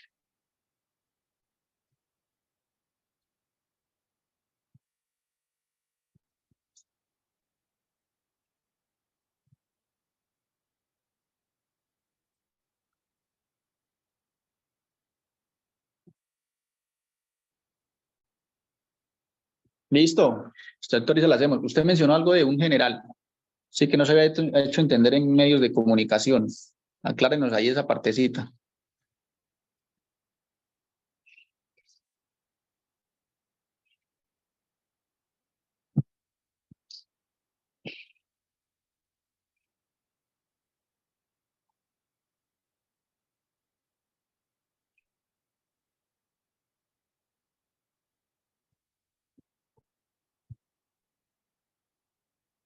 Sí, ese temita de la ilicitud sustancial es muy polémico. Permítame porque la configuración yo tuve que silenciar porque Si no, no nos permitía hacer la clase. Pero ya reactivamos audio. Ahí yo creo que ya está permitido, Bustos, para que active el audio. Doctor, buenas noches. Muchísimas gracias a los participantes. ¿Me escucha? Sí, señor, perfectamente. Gracias, doctor. Bueno, con relación a esa alocución de mi general Rojas Pavón cuando hacía énfasis sobre el comunicado de que en determinado territorio se prohibía desplazamiento de determinado número de funcionarios con armamento largo. Sí. Igual yo manifiesto pues y pude apreciar el video y hay una situación en particular, eso es algo que no es nuevo, ¿cierto? Que por allá nos están desempolvando un manual de funciones, un tema que en estos días el profe Álvaro creo que lo compartió, un tema de patrullaje urbano, rural, bueno, todo lo que demanda eso. Y que pues mis pocos años que llevo en la institución, aproximadamente 17, no, ese tema no es innovador y consideraría yo desde la perspectiva policial es que lo que buscan son dos situaciones. O sea, posiblemente un daño antijurídico atribuible a la policía o cuando no se cumpla con esos requisitos para el desplazamiento. Muy posiblemente ese lamentable hecho que ocurrió en el DECAU va a generar eso, una consecuencia y unas acciones por parte de los familiares por la falla estatal o la falla que comúnmente llamamos fallas en el servicio. Y otra situación es que, pues, yo actualmente incluso estoy en un área donde pues manejamos ese tipo de armamentos largos y propende o buscaría el mando es porque, entre otras cosas, es el desplazamiento. No le están diciendo que si usted está en la unidad policial, pues carga sus elementos y entre esos las más largas. Buscaría el mando es minimizar el riesgo de 4 o 5 unidades que salgan, que esos criminales le llaman recuperar esos fusiles, que a la justicia pues ordinaria será hurto, porque mírese cómo celebraban en el video la recuperación de tantos elementos. Entonces yo lo veo desde esa perspectiva y desde mi poca experiencia institucional, que lo que se buscan son esas dos situaciones. Quizás mi general fue muy técnico y redundó mucho en lo que quería darse a entender, y esto tiene posiblemente, entre otras cosas, tendría un detonante adicional y es la coyuntura que está pasando el país y que eso lo llevan a temas como siempre, quedamos nosotros las fuerzas públicas en ese tiraquejale político. Pero yo personalmente hablo por mí, ¿no? El hombre, yo le entendí lo que quiso decir, lo entiendo desde mi posición como activo, considero que descabellado de un todo no estuvo y que lo que busca es en esas dos oportunidades minimizar el riesgo en cuanto a cuando no se cumpla con los requisitos y que entre otras existe ya un marco normativo que limita de alguna manera el desplazamiento, insisto, el desplazamiento, no como tal la prestación de servicio, el desplazamiento a determinados territorios y que lo puntualizaron en el DECAU, pero eso ya ha sido aplicable para todas las unidades a nivel nacional. Esa es la apreciación mía, doctor. Listo, gracias. Bueno, yo desconozco el video, la verdad, del que está hablando. Lo que yo logré ver fue un oficio donde claramente dice que no deben unidades con menos de 12 policías desplazarse con armamento largo. Eso es lo que yo conozco. Y ahora bien, si da a entender eso, pues del tema de que se previene la pérdida de ese armamento, pues eso me parece aún más lamentable, aún más inhumano todavía, que en una institución.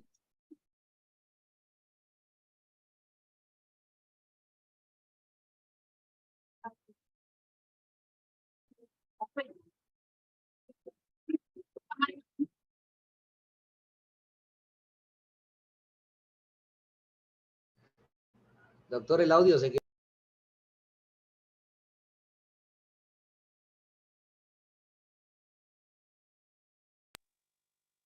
¿Hasta dónde me escucharon, muchachos? Creo que no me están escuchando. O sea, lo de los fusiles. Listo.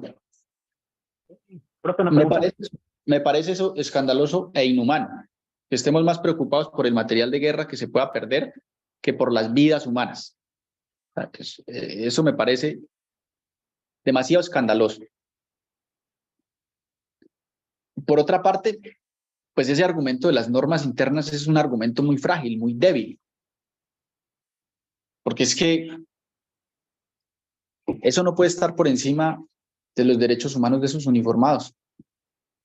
Más si eso en las circunstancias actuales, porque es que no podemos traer una norma que a lo mejor no es vigente, me refiero a las circunstancias actuales por las que está pasando el país. Porque es que estamos en una situación de orden público difícil, muy difícil, plan pistola y muchos ataques en contra de la Policía Nacional, y no se queda solo en amenazas, sino que se están materializando, incluso están persiguiendo a los policías hasta sus casas. Se están metiendo ya con su familia, cualquier bandido por 3 pesos toma un arma y atenta contra un uniformado de la Policía Nacional.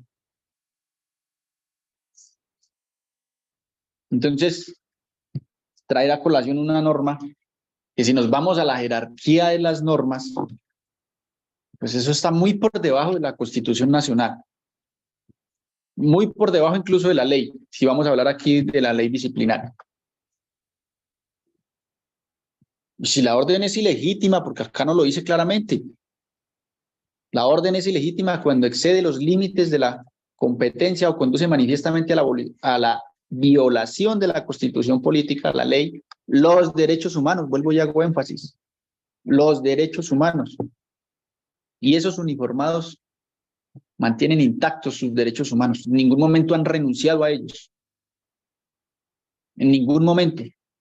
El hecho de que hayan jurado servir a la patria no quiere decir de que renuncien a sus derechos humanos. No. Algunos derechos se limitan.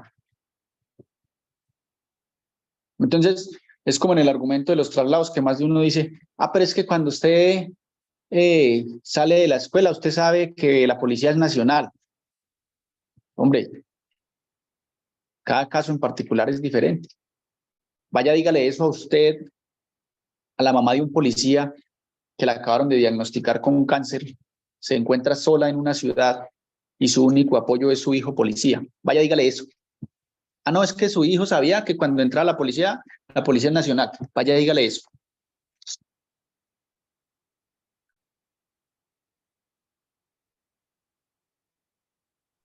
Doc, qué pena. Entonces, hoy teníamos de pronto, qué pena es la interrupción, hoy teníamos unas apreciaciones con un compañero y lo hablaba mi intendente jefe que está ahí en el chat.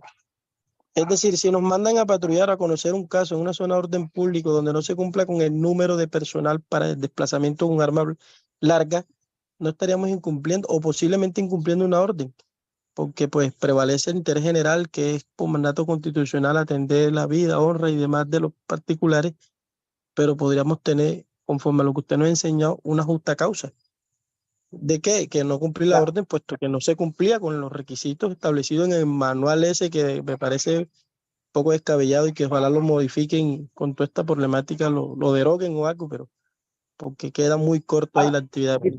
Precisamente esa es mi postura. Esa es mi postura, abogado John Moreno, como abogado litigante en derecho disciplinario. Esa es mi postura. Esa es mi postura. Hay una orden ilegítima.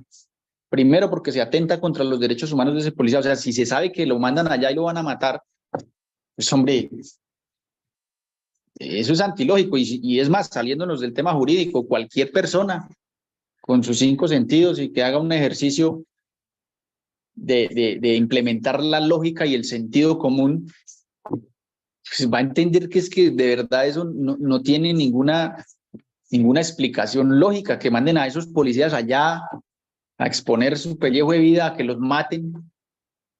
¿Por qué un comandante va a dar ese tipo de órdenes? Por Dios. Y si vamos al plano jurídico, sí, yo lo digo y lo sostengo donde sea, yo Moreno digo, es una orden ilegítima mandar a un policía sin los elementos necesarios, sin el armamento necesario, sin el número de unidades necesarias para afrontar una amenaza de ese calibre. Y podría incluso, como lo mencioné hace un momento, ese policía estar amparado por una causal que lo excluye de responsabilidad disciplinaria por no cumplir esa orden. Porque es que si se hace un análisis objetivo, está protegiendo su vida y la de sus compañeros. Vamos a poner el ejemplo, un señor intendente le dan una orden que se vaya con 4 unidades para una zona rural donde se sabe que está infestada de guerrilleros y que se vaya solo con pistola y haga un patrullaje. Y el intendente dice, no, no cumplo la orden. Ese intendente no podría estar amparado por una causal que lo excluye de toda responsabilidad disciplinaria, toda vez que está protegiendo la vida de sus hombres y su propia vida, porque cualquiera con los más mínimos conocimientos comprende que cumplir esa orden es llevar a esa consecuencia de que mueran esos uniformados.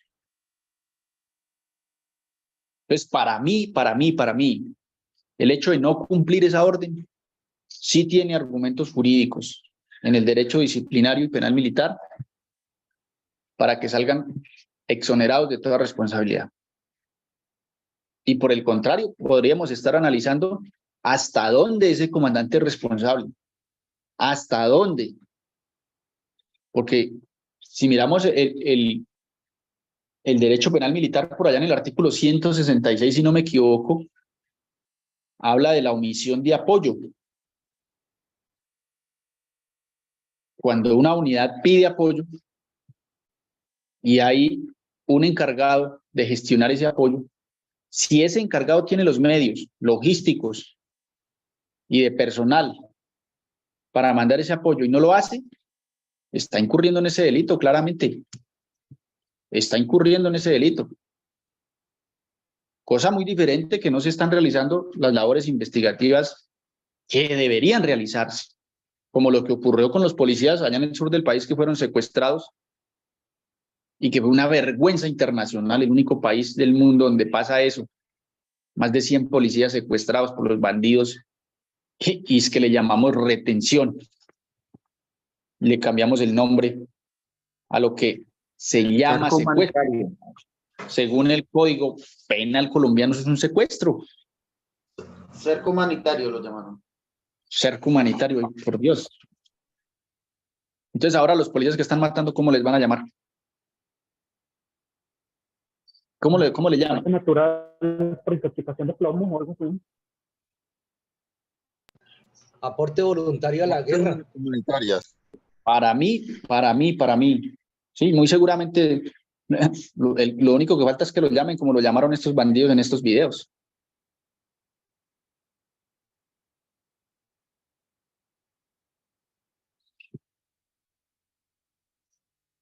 Para mí. Señor director, ¿qué dijo respecto a eso?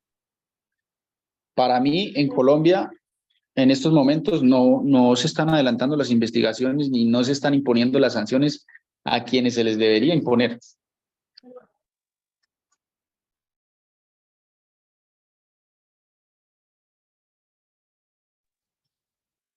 Pero si estas noticias, por cosas tan absurdas y tan ridículas como un trato descortés por no saludar a un superior jerárquico. ¿Y dónde están las sanciones por los policías que asesinan y no se manda el apoyo? ¿Dónde? Pleno verano y que no hay condiciones para volar. La ley del embudo. Por acá me dice una pregunta. Sí, Ríos, cuénteme. Rojas. Dice que qué fiscal investiga eso ahora, ¿no? Si es que eso... ¿Ahí? Doctor, en el caso de la violación a los derechos humanos y en cuanto a la aplicación de la guerra, los derechos y demás que se deben de tener en cuenta tanto para el bandido como para la fuerza pública o militar, cualquier comandante está en la obligación y en dónde se puede uno apoyar en cuanto a la norma para denunciar la violación a los derechos humanos o a la guerra, violación a la guerra. En ese caso, ¿dónde se sustenta uno? Porque digamos, no, el director de la policía o el señor oficial son los que están directamente responsables cuando hay violación a los derechos humanos en contra de la fuerza pública. Un ejemplo. No, es que eso tocaría en cada caso en particular. Pero es que para denunciar usted no necesariamente con la denuncia tiene que demostrarlo. O sea, a ver si me están escuchando, creo que sí. Para denunciar usted no tiene que demostrar. Denunciar es simplemente poner en conocimiento de la autoridad competente unos hechos y que se investigue si existe o no responsabilidad disciplinaria o penal militar. Pero con la denuncia no tiene que probar, diferente si se quiere aportar material probatorio, pero no es una obligación, no es una obligación. ¿Y quién pueden denunciar? Cualquier persona puede interponer la respectiva denuncia. Lo que pasa es que, ¿qué ocurre? Que aquí hay algo que dentro de la institución y las diferentes instituciones se presentan irregularidades por parte de los señores comandantes y las personas que tienen el conocimiento. Por ejemplo, voy a hablar del caso de los policías secuestrados en el sur del país. Algunos de ellos me contactaron no por ellos, sino por terceros, porque querían que se les llevara el caso. Pero en últimas, ¿qué ocurrió?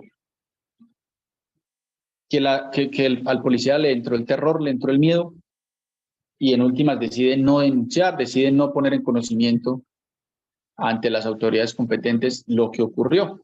Y así ha pasado con muchos casos, de todos los que usted quiera. Abuso sexual,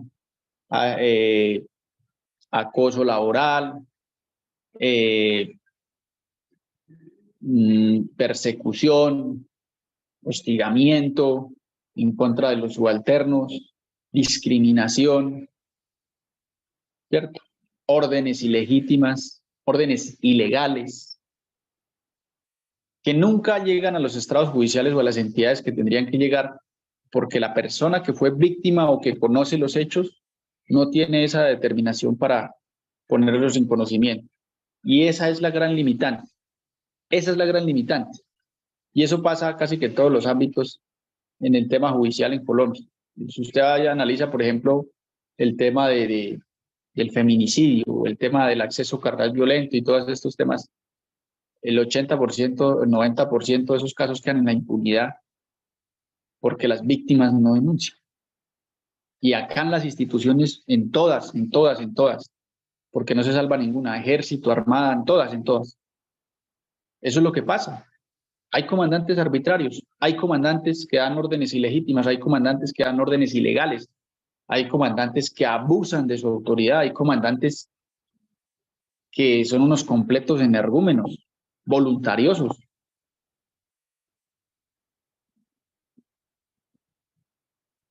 Pero la limitante es esa. Quien es víctima guarda silencio. Guarda silencio. Muchos por no salir de la zona de confort, otros por no meterse en problemas, otros porque les da pereza meterse en un proceso, otros por vergüenza, bueno, etcétera, etcétera. Los motivos son muchos, Yo soy optimista, siento que esto ha venido cambiando, que cada día hay policías que están poniendo de presente esa situación, militares que están poniendo de presente la situación, que exigen que no se les pisotee su dignidad, que cuestionan las órdenes, ¿cierto? Y cuestionar no significa insubordinación, ¿no? Cuestionar desde el punto de vista jurídico. Cuestionar.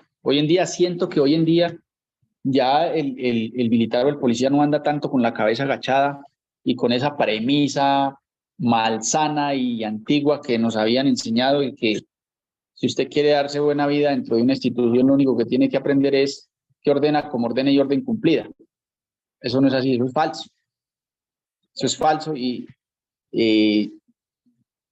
nos manipulaban con ese tipo de premisas, creyendo que como si el subalterno fuera un ser irracional. Y no es así. No es así.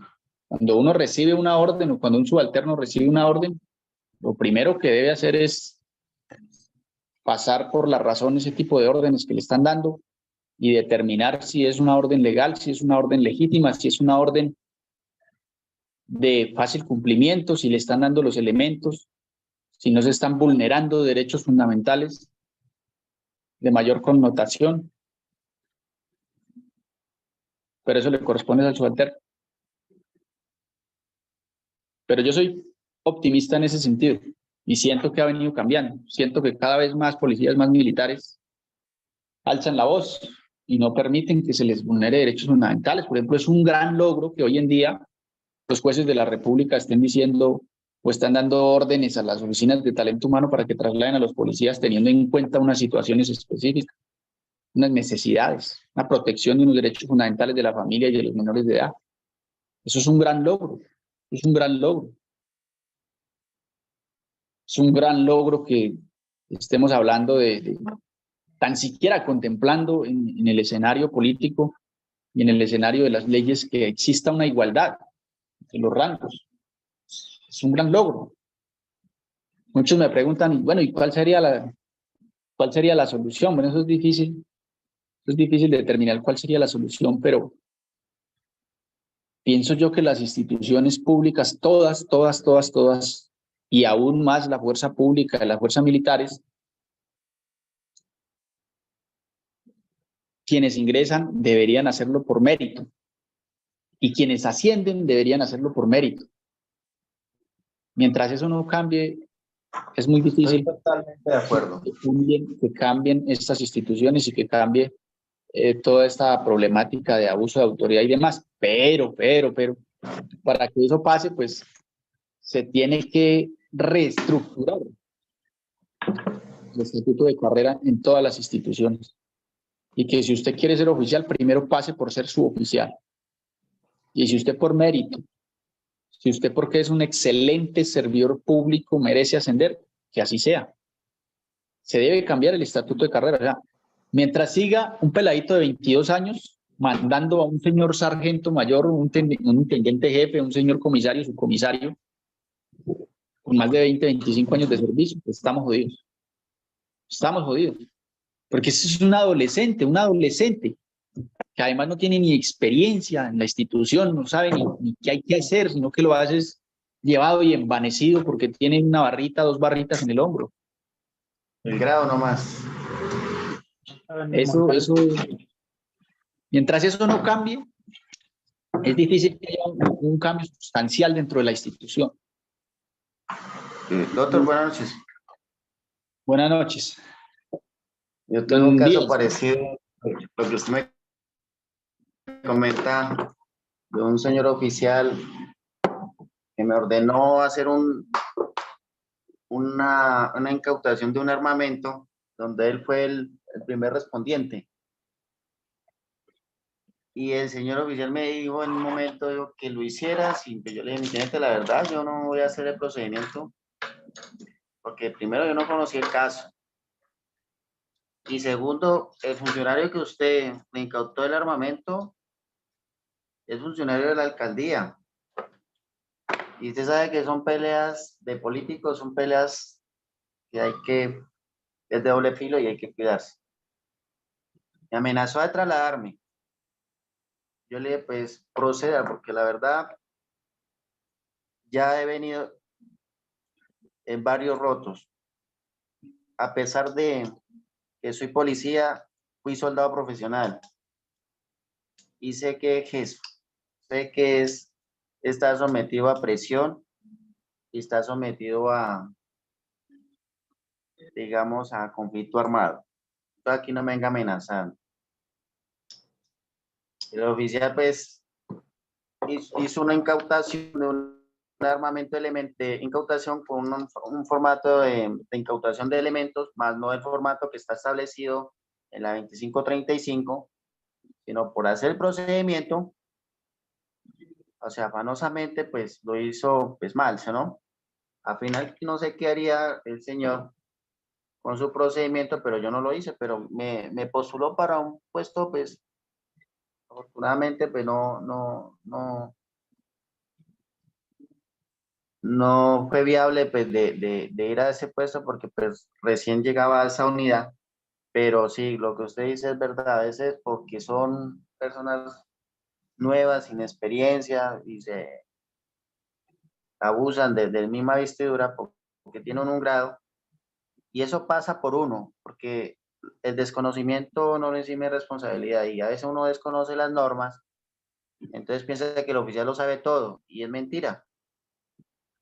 Es absolutamente mentira. Entonces yo sí le digo y comparto aquí con los señores acá presentes en este audio de que hay que ser muy responsable y hay que ser muy estudiosos, ¿o no? De hacer el procedimiento bien y aprender cada día porque las leyes van cambiando. Ese era mi aporte, doctor. Listo, comando. Muchas gracias por tu aporte. Muy amable. Sí, digamos que en ese sentido yo soy optimista y, por ejemplo, que se estén dando este tipo de espacios académicos es un gran avance. Es un gran avance porque quiere decir que hay personas interesadas en tener conocimientos, en tener herramientas para ejercer su profesión de una forma más adecuada. Pero soy muy optimista, soy muy optimista. Por ejemplo, los que realizaron este curso ya tienen los conocimientos necesarios para no cumplir una orden ilegítima, por ejemplo. Ya saben que si usted no fue el que conoció el caso de primera mano, si usted no percibió con sus sentidos qué fue lo que ocurrió, pues usted no estaba obligado. Ah, que fue el comandante, hágale. Cada quien es autónomo e independiente y él es un servidor público y también una resolución como servidor público y sus actuaciones son independientes y debe responder ante las autoridades de manera independiente. ¿Ya? Muchachos, me encantó la clase de hoy. Ya mañana damos por terminado nuestro curso de Derecho Disciplinario. Ya nos queda la última clase. La última clase fue un verdadero placer acompañarlos, que nos acompañaran en este ejercicio académico. La verdad, muy satisfactorio para nosotros. La idea siempre será, la consigna permanente siempre será la de tratar de compartir algunos tips jurídicos que le sirvan al policía, al militar, para desempeñarse en forma adecuada, para que no se vean inmersos en procesos disciplinarios, que si se ven inmersos en procesos disciplinarios ya no actúen con la premisa del miedo, sino que ustedes ya saben que hay unas etapas procesales, que ustedes tienen unos derechos, que se pueden defender, que pueden presentar pruebas, que pueden interrogar, todo lo que aprendimos en este curso. Entonces, nuestra intención siempre es la de aportar un granito de arena para que día a día mengue ese maltrato y esa afectación a la dignidad humana del subalterno que ocurre en todas las fuerzas, en todas las fuerzas. Y pues, de parte del uniformado, lo que tiene es que capacitarse. Lo que dice el compañero es muy cierto. O sea, el conocimiento es poder, lo que ustedes veían ahí en la frasecita que nosotros tenemos en la imagen que se les envió al principio del curso. Conocimiento es poder, eso es una realidad. Quien tiene conocimiento tiene poder. Usted en este momento, ya los que asistieron a este curso, ya no puede llegar ningún comandante a darles 3 vuelticas y a decirles que venga, baile aquí y hágame la 21 y ustedes lo van a hacer. Ustedes ya saben que no. Ustedes ya saben que la norma aplica igual para todo el mundo. Y ustedes también ya saben escribir. Y ustedes ya saben redactar y que conocen aquí la norma. Y tienen unas bases jurídicas para, en primera instancia, exponer sus argumentos frente a esos comandantes arbitrarios. Ah, que es que usted me tiene que ir a cumplir un turno y no me importa lo que diga la prescripción médica. No, señor, no es así. Ah, que le voy a pasar informe. Tranquilo, escriba, que yo también sé escribir. Yo también me enseñaron a escribir. Ah, que nos vemos en disciplina. Nos vemos en disciplina, no hay problema. No hay que tenerle miedo a eso. Si usted está actuando dentro de la norma, no hay por qué tenerle miedo a eso. Que lo voy a trasladar, bueno, eso es otra discusión que ya depende de las convicciones de cada quien. Pero pienso yo que cada uniformado no debería permitir bajo ninguna circunstancia que pisoteen su dignidad humana, que lo humillen o que lo ultrajen, lo maltraten o lo discriminen bajo ninguna circunstancia. Bajo ninguna circunstancia. Si usted está actuando en forma correcta, no lo debe permitir. Sí, una reflexión, uno de los mejores psiquiatras que existieron en el siglo XX sobre las decisiones y las convicciones de cada ser humano, y decía que le podían quitar absolutamente, al ser humano le pueden quitar absolutamente todo, Lo único que no le pueden quitar es la convicción del buen actuar. Si usted actúa como servidor público correctamente, eso no se lo puede quitar nadie. Que en una anotación diga que usted es un mal servidor público. Si usted actúa legalmente, eso no tiene por qué quitarle el sueño. Si un comandante dice que usted es mal policía, mal militar, y usted sabe que usted ha cumplido a cabalidad con su deber, con lo que juró de servirle a la patria, eso no le debe quitar el sueño. Y bajo esa premisa usted no debe permitir que pisoteen su dignidad humana. Jamás. Nunca. Porque es que todos somos, acuérdense de esa, con que se aprendan esa, valió la pena este curso. Todos, así estemos inmersos en un proceso, llámese penal militar o disciplinario, somos iguales ante la ley. El soldado, como el sargento, como el coronel, somos iguales. Debemos tener un trato igual. Hago referencia a eso, ¿no? Debemos tener un trato igual. Entonces, siempre, muchachos, dignidad humana, artículo 1 de la ley 2196, que hace énfasis, por Dios, uniformado, que me ha marcado como 10.000 veces hoy. Pero bueno, entonces, respeto a la dignidad humana. Entonces, con esa premisa, bajo ninguna circunstancia permitan que pisoteen.